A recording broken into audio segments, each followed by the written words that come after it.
It's time to accelerate. Hi, this is Andy. Welcome to another edition of Frontline Friday with my regular and very special guest, Bridget Gleason. Now, before we get to the show, Bridget and I have a favor to ask of you. We'd really appreciate it. If you took time right now to leave a review for this show on iTunes. And while you're there, click the button, subscribe to Accelerate. Make sure you get Frontline Friday automatically each week. Also, we need to hear from you. More specifically, we need your sales questions. I mean, what can we answer for you? What challenges do you have that we can help you with? So go to accelerate.fm/frontline and enter your question there. Each month, we're going to select one listener's question to be the question of the month. And the winner will receive a $50 Amazon gift card. So remember, go to accelerate.fm/frontline to give us your question and maybe win $50. So Bridget, how are you today? Andy, as I am, week after week. Okay, let me just say, Great. Fantastic. Fantastic. Fantastic. No complaints. No complaints. All right, and we are honored to be joined by the superstar who is Anthony Iannarino. Anthony, how are you? I am perfect. Thanks, Randy. How are you? Good. So we're honored to have you on our humble show here on Friday. Anthony, people I'm sure know Anthony at salesblog.com, Iannarino.com, author of the great new book, or relatively new book, which has one of the great titles that everybody wishes they had named their book, which was The Only Sales Guide You'll Ever Need, a book well worth reading. So, Anthony, welcome to the show. Thanks for having me. I'm not sure how we're going to explain that title when the new book comes out in about I know, and 4 also or 5 months. Andy's books. I don't know how you guys are even on the same show. Well, and the new book, Anthony. I can't wait to hear what the title is of that. That's got to be creative. The new book is Just Kidding. It's the only other sales guide you'll ever need, and I really, really mean it this time. I promise. I promise, right? That's good. So, yeah. That's good. Well, yeah, we're glad to have Anthony here because Anthony had written an article that I thought was really interesting because it pushes back against some of the notions that are have such great currency in the tech industry, Silicon Valley, and so on about the very specialized, extremely hyper-specialized sales roles and how that works out. And I thought, gosh, what better way to talk about this? Bring Anthony on. We've got myself, we've got Bridget who manages sales teams like that and builds sales teams like that. And I thought, well, hey, let's get together and talk about it. So if people didn't read the article, it was titled The New Sales Roles Are Taylorism Taken Too Far. Anthony posted that on March 30th on his blog. So Anthony, let's just start by defining what Taylorism is so people understand that. Taylorism is the idea from the industrial age, and it's almost like we're in, and some people call this the second industrial age, but it's the idea that work can be broken down into specific tasks and made to be more efficient and thereby gain speed. And the idea was applied to manual labor, particularly factory work. And now what I see, I'm calling it Taylorism because I think we're doing the same thing in sales, saying we're going to separate all these roles almost like an assembly line. And we're going to have people that turn this particular lug nut really fast so that we can move the car down. And then this person can do the next lug nut or whatever the case may be. And it really isn't how sales works, in my view. So I think it's a good idea to say there are specialists in some areas, and there are certain roles that some people might do at a higher rate or more frequently than other people. But to decide to slice it so many ways is disruptive. And it's disruptive not to us because we can manage that, but I think it's disruptive to the client. And when you look at their lens about what does it feel like to be qualified? If all the value that somebody in a role that's as limited as we've limited a BDR, where the BDR everybody hates. Why? Because if I'm your client, you're qualifying me. If you do more than qualify me and I hand you off to an AE, they're mad that you stole all my thunder by giving some value on that call, and now I don't have anything to do. So it's a tough role, but we've designed this and sliced it so thinly now that it's very, very difficult to make sense of what salespeople are supposed to be doing and how they create value for clients. Okay. So have you read Justin Roth Marsh's book, The Sales Machine? I don't need to. I know him and I know his work. Okay. So yeah, and he obviously advocates sort of hyper specialization in the sales roles, even beyond what you discussed there. Yeah. Yeah. So Bridget, you've read the article, sir. What's your take about generally? And we're going to dive into the specifics. So, but broad take about what Anthony's talking about. Well, I've been a fan to some extent of specialization. I think, as you point out, Anthony, it's good for us on this side. How good is it for our prospect or customer? That's, depends on really how you define the role of the SDR. And I think that they have to bring some value. If they don't bring some value even to the customer, it isn't, or the prospect, it's not worth doing. So I really liked your blog post. I thought it was very provocative, very thoughtful. With the team that I have now, I don't have SDRs or BDRs or whatever you want to call them. And part of it is I think there is value in having a sales rep do sort of the beginning to end of the sales cycle. It depends. I don't have a one size fits all.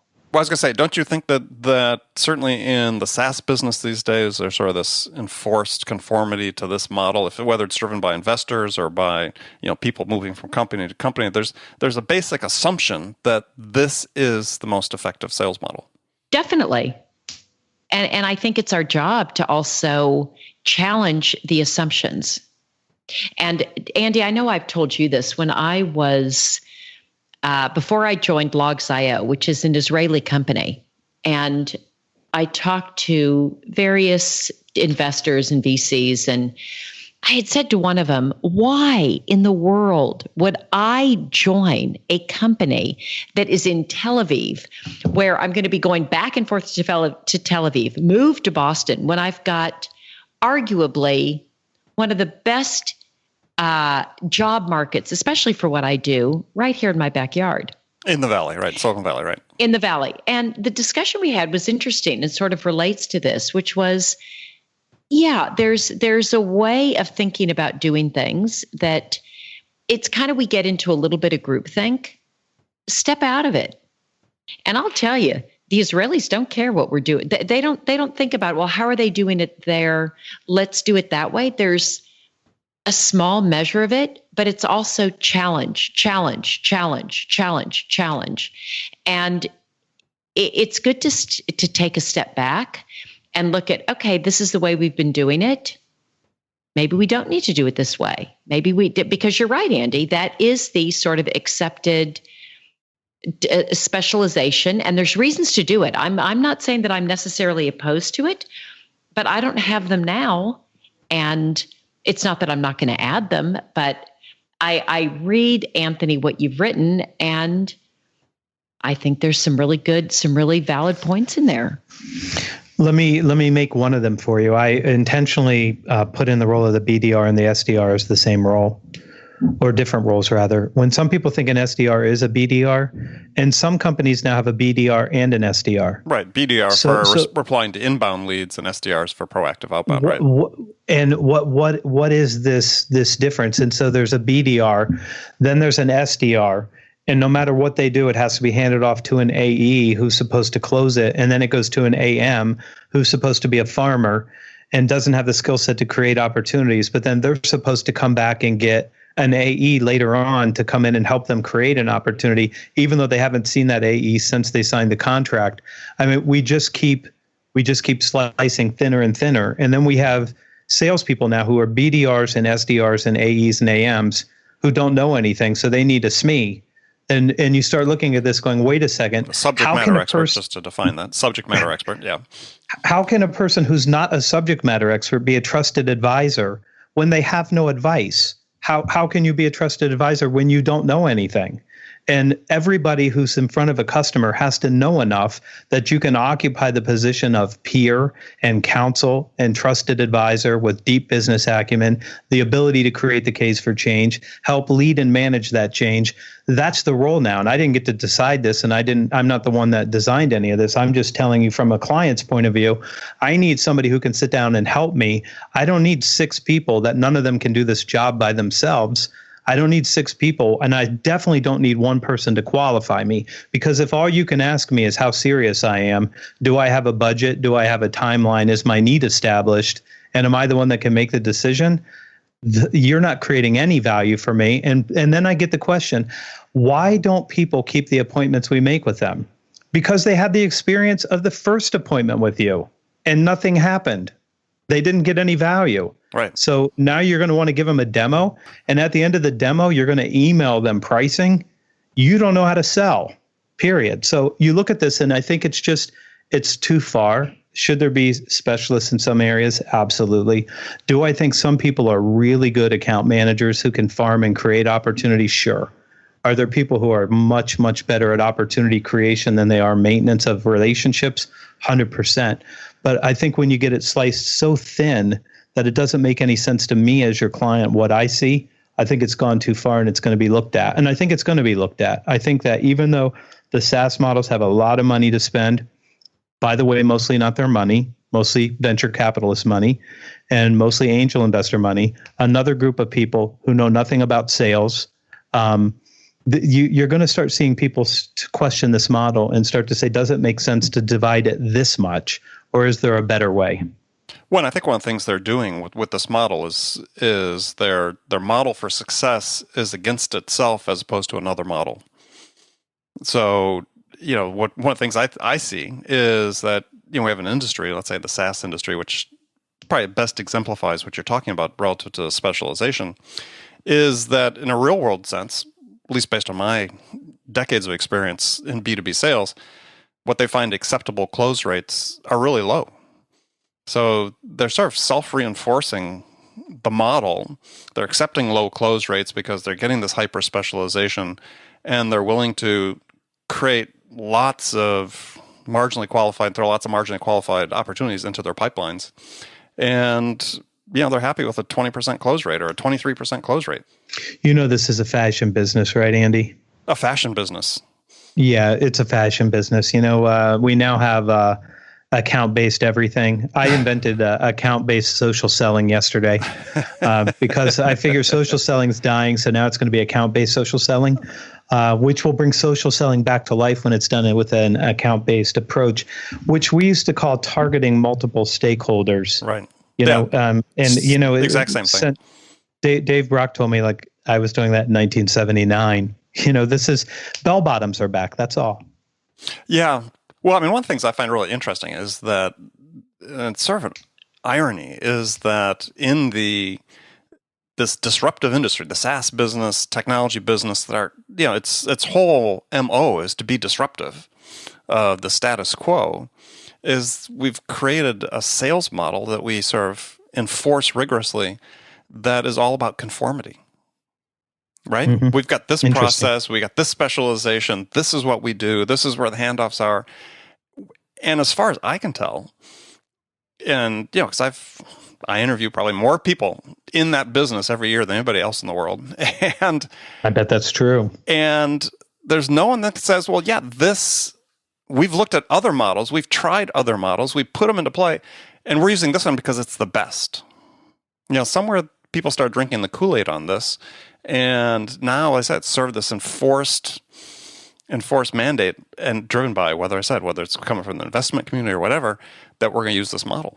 I'm just, Anthony, reading like the specialization that you describe in here really is I guess I've never seen it, or I've never implemented it to the degree that you have here. So that's interesting, and I would agree that takes it a bit too far. So what have you done?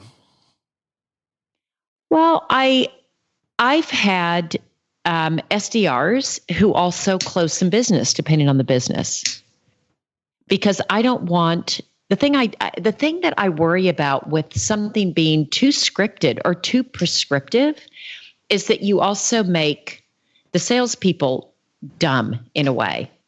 And that's not what I want. That's also just my commitment to the people who work for me is to make them better and to help them grow and to help them learn. And the only way they're going to do it is if their roles are not so narrowly defined. And so I guess I look at a structure, but then there's nuance within the structure. So I'm very structured. I like process. I like metrics. So there's something about very clearly defined roles that I like, but I don't carve them up quite so discreetly. And part of it is because I have a couple of responsibilities in my role as a VP of sales. One, obviously, is to the business and to deliver revenue and to the shareholders, and that's all good. Another one, which I would argue is even more important, is I have a commitment to the people who work for me, and that's to help them grow professionally, and that's to help them be successful. And if I can achieve that one, it turns out that the company and the investors get what they want also. So. But are you an outlier in that regard? I mean, do you consider yourself an outlier? Because I might be. Because, I mean, I took a job with a company in Israel. Well, I know. I moved from San Francisco to Boston. Who would do that? Can I tell you? Well, you did that once before. What the weather? I know. See, so I'm an outlier. Yeah. What the weather's been like here in April? It's been snowing. It's been raining. In California, it's been beautiful. I'm out of my mind. So right. Yeah, you could call me an outlier. Well, but I'm saying the outlier in the sense that, you get a very clear sense when you talk to a number of VPs of sales or CEOs even in, tech startups, mostly SaaS in the Valley, is that, SDRs, they've got a 12 to 18 month life, shelf life, and not a lot of concern about the fact that that's the way it is. Right? It's like, we're going to hire these people. We know they're going to burn out. We're just going to keep adding people to that. And it's been the distinct minority of those I've spoken with, CEOs, that have the perspective you do to say, this is a really crap job. And how can we make this better? How can we bring people in so this job has, some value to it that it can have both to the employee as well as Anthony said, to the prospect, because as it's currently constituted, has virtually none.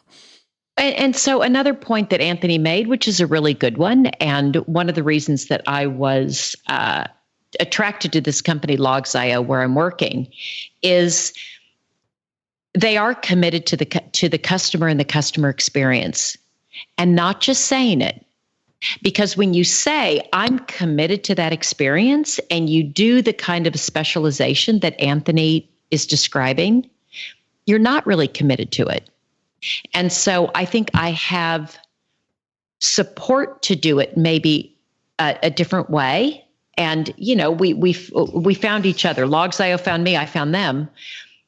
It's not good for the individual. It's not good for the prospect. So I've always had to find some balance between creating this flywheel and creating this machine and this mechanism of sales, and one that respects the individual who's in it and respects the customer and also respects the investment of our investors and revenue goals. And it's not easy. Well, so I'll ask both of you. So where do you think it's going to go?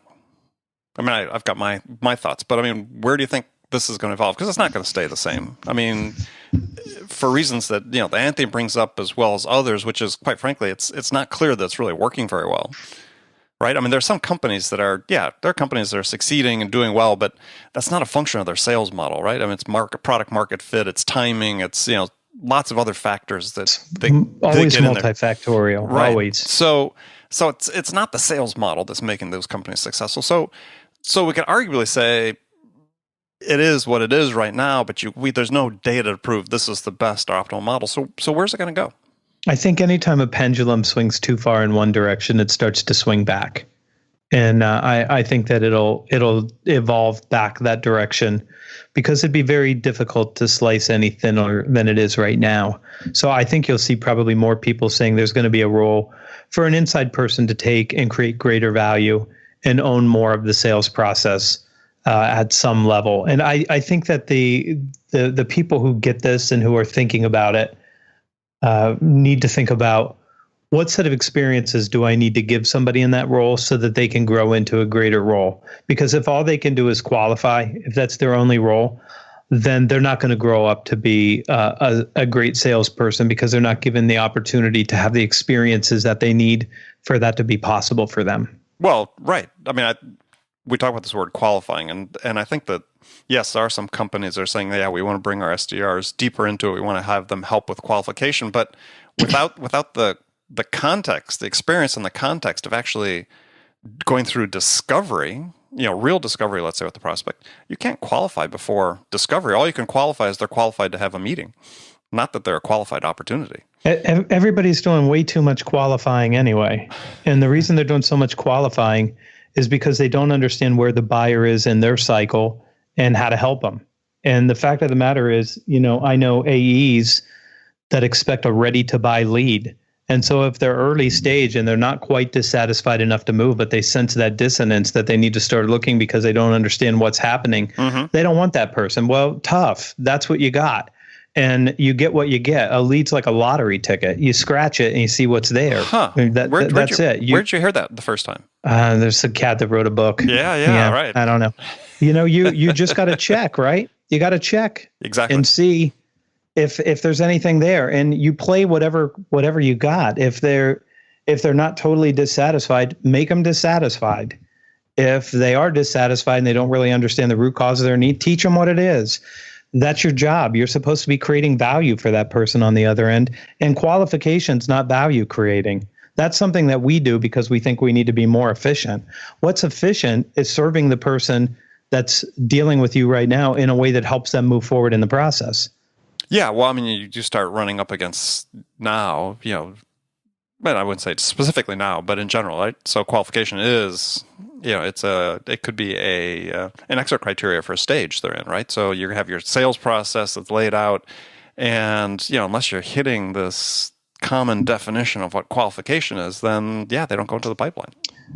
Yeah, but that's a different thing though, because the pipeline is one thing, but selling is another. And what I mean by that is if I'm having a conversation with someone and they're not ready to buy and they're not an opportunity yet, but they're going to be, I still have an opportunity to create something in the future. I have the ability to create an opportunity in the future. So if they're not ready to buy right now, I mean, throw them back if you want to, but I'm just saying it's not a wise choice. No. If you went to the trouble to capture a lead and you actually have one, and it's not a target, but it's somebody who raised their hand and said, I'm talking to somebody, they're talking to you for a reason. You have to figure out how to serve them. Exactly. And I think we're overqualifying and going, well, they're not ready to buy right now. Yeah, okay, well, who's going to help them get ready? Your competitor. Because you're not going to help them. You have to help them. So wherever they are, you serve them.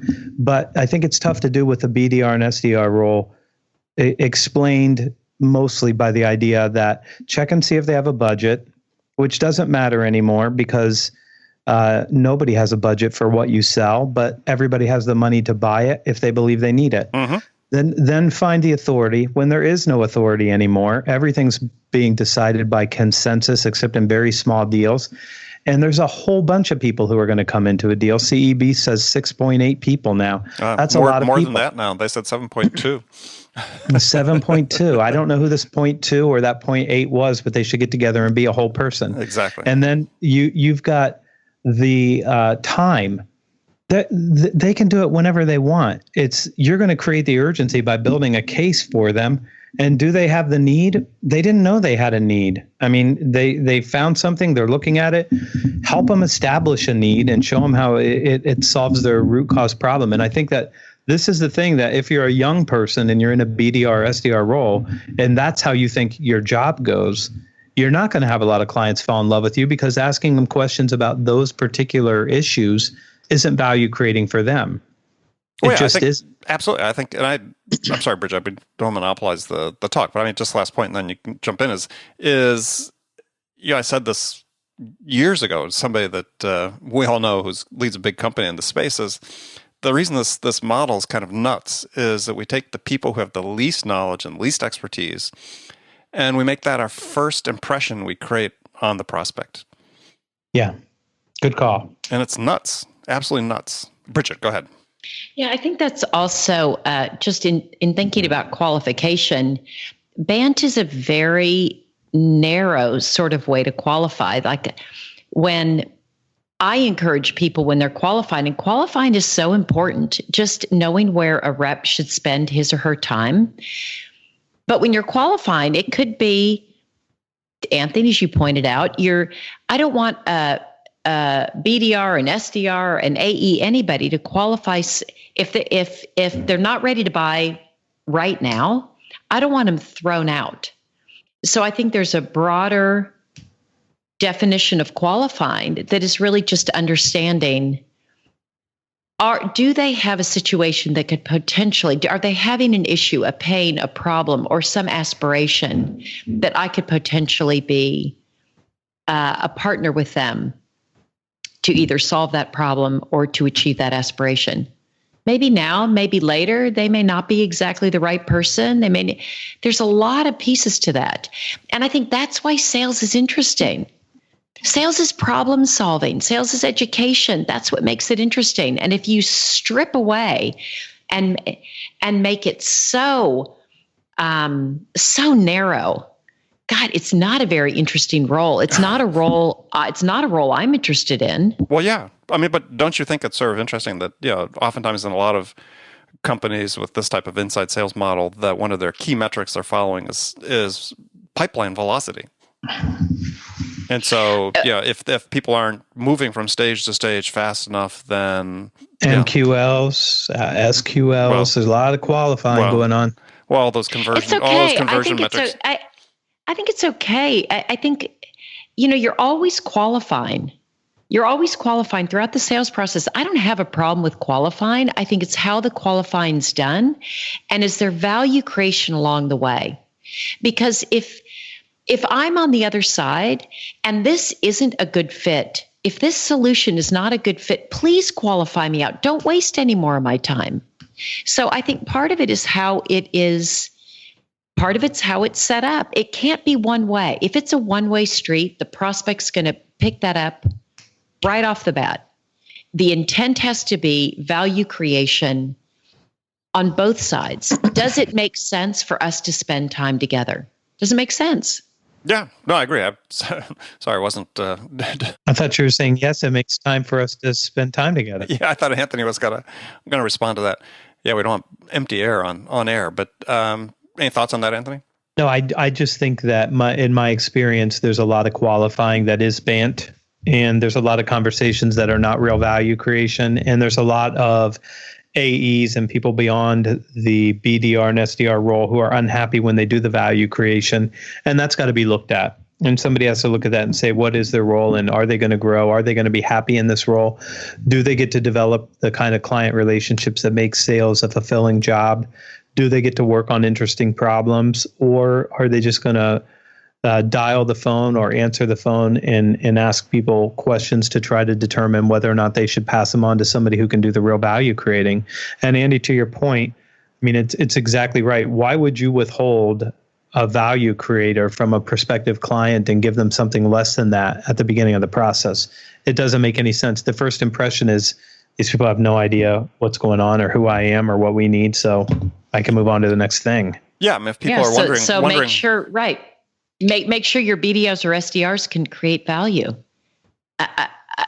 I go back to what actually how you define that role, and if you have it so narrowly defined, and it's really just BANT, figure out BANT. And I would agree that there are some that have definitely taken that approach, that assembly line approach. I think that's going to go away because I don't think our prospects and customers will stand for it. I think the conversion rates will just continue to plummet. The SaaS companies and everybody where you used to live feels otherwise, and they think all of this is going to be done by artificial intelligence and no human beings are going to be necessary. Well, they've been saying that, I think, for a long time. I've heard for a long time in my career that my job is going to be unnecessary. I'll wait till it happens. Well, but the point being is that if the SDRs and BDRs are not adding any more value than they are today, and they will be replaced. I mean, I listen to lots of recorded phone calls, and yeah, if we're not going to get better, if you are listening to this and you're an SDR and you're thinking, yeah, I can't add more value than what AI with machine learning can do, then yeah, you're going to be out of work. And this is where value creation, human to human and on a human to human basis, really becomes a distinct skill that's become more important, not less important, more important. And it's going to be a key differentiator going forward, I believe, a key differentiator going forward. Well, and there's this notion that salespeople are coin operated. And you know what? If you treat them like they're coin operated, you're going to get nothing better than a coin operated person or machine. And I'll tell you, the person on the other end of the phone or the email is going to pick up that I've got just a click above a machine on the other side that's going through the process. And that's, I don't see that persisting. And I know that my people in the Valley may disagree, but well, I mean, for SDRs, if they're not a better resource on the website, then that's a problem. Well, right. That should be that's the minimum bar. And if they're not a better resource than what you could do with AI or a recording, well, then I'd vote for the AI or recording if they're not going to be better. Let me come to the defense of SDRs and BDRs everywhere and say they are better than that. The question is, are you going to allow them to create the value that they can? Because certainly they have more capability. No disagreement there. Oh, I think they have the capability. I don't think it's them. I think it's the people that have put them in those roles. It's always leadership, and that's what I think this is, and that's why I wrote it. I think it's a charge for leadership to think about what we do, and do we serve the people that work for us, and do we serve the client when we slice things this thinly? Yeah, well, I don't think we do. I mean, and anybody that's read what I've written or listens to the show know that's what I believe. It's not, there's not a role for some of this, but if you're not serving the customer better and serving the person better, I think, at least I said from my perspective, I mean, I think about, this is not a job I would want. I mean, I started, my first job in sales was out door to door calling, business to business selling computers door to door, making 30, 40, 50 cold calls a day until I found a better way to do it, to prospect. But, that's not what you want to do for forever. And even it made you a better rep. But it made me a better rep, right? That experience was invaluable, but I wasn't scripted. I was given a territory and said, go do it, right? I was trained. But I think part of the issue too is that these processes become so rigid. As I mentioned before, the irony here is that we've got disruptive industries that are valuing conformity, and it's like, if I look back on when I started, this is a big company, multi-billion-dollar company, and we had 12 salespeople in the office, and there in essence were 12 sales processes going on. But we had the same distribution of success as every other sales organization does.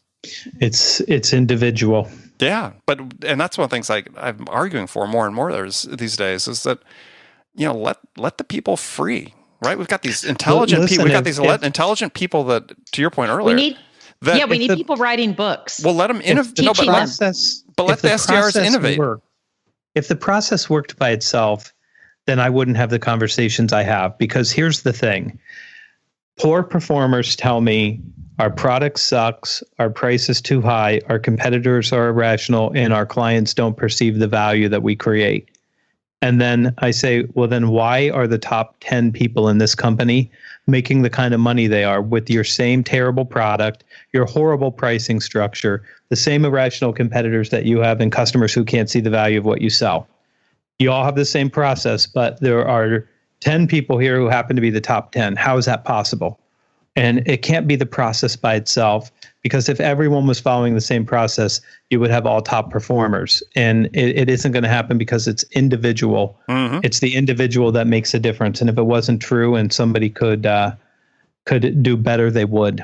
Yeah, no, I agree. I mean, all the industry, process is important, but it's not going to be enough. Right. And all the industry reports that we commonly see, don't show that with all the infusion of technology into the sales space, that it's made us better as a profession, that our performance has gotten better, that we're closing a higher fraction of deals in the business-to-business sphere.